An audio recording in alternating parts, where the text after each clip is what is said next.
Hi, I'm Dr. K and this is Sarah. We're about to show you how to use the IntelliRoll to release all the muscles of the pelvis. So we're going to start with the back side, we're going to start with the glutes and work our way to the front side, and we're going to get the quads in the front as well as a muscle that's very difficult to get on traditional rollers. We're going to get the psoas. So the psoas muscle runs right along here. So once we get to that area, we'll stop and we'll show you how to position the IntelliRoll properly for that release.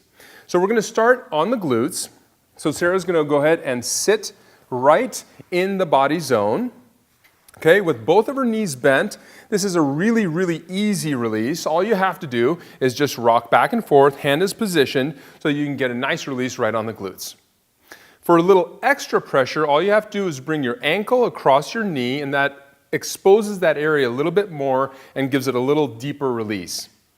Because the body zone is cupped to fit that area, you'll feel a release in the entire muscle group without having to move very much. But for a little extra, she can shift back in this direction or shift on either side using the cupped edges of the body zone for a little extra contact.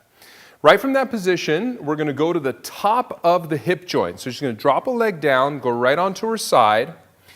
Repositioning so she's just above the hips, one leg straight. This is really similar to how you would do the IT band, but she's above her hip joint. So you want to try to stay off of the hip joint itself. So this one is a very, very subtle release. So she's just going to go up and down right on that area. She can also, after she releases that for about 30 seconds, like all of the IntelliRolling exercises, no more than 90 seconds on any body part, she can also go back and forth. So she can just kind of open up side to side and get the different areas of her glute attachment all the way to the front. And from that position, she can go directly face down onto her upper thigh. So just repositioning, simply going now right into the top area of her thigh. So this is one of the hip flexors, and she's going to get right up to the edge there. From that position, she can roll right onto her side and get her IT band. And the IT band is best done with one leg forward, supported, always trying to get 3-point contact. In this case, she's got 1, 2, 3 with her arms. So it's a nice way to get the IT band. She can roll all the way up and down the inside. And if she keeps rolling up, she can go a little more face down and get the very, very outer edge right in here, okay? So she rolls right up in the area, always repositioning to get more force right on that area. You can move the arms up and down as necessary. So she does that, she's going to get this entire outer edge called the iliotibial band.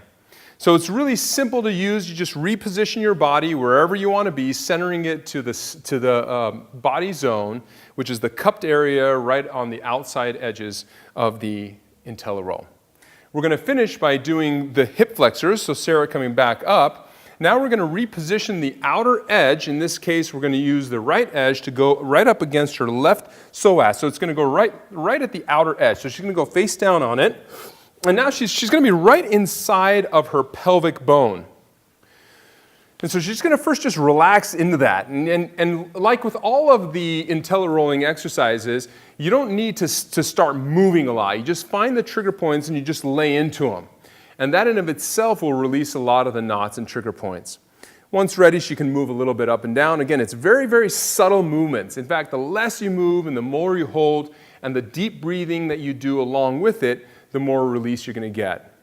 All right, so once she's done releasing her psoas, she can now shift back to the center to get both of the thighs at the same time. So by simply pulling herself up and down, she can get the front side of her thighs. And she can vary this up a little bit by pointing her toes in. This will get the outer edges of the thighs. And if she points her toes out, that'll get the inner part of her thighs. She's working the upper part right now, but as she moves up, she can get the very, very lower part closer to her knees.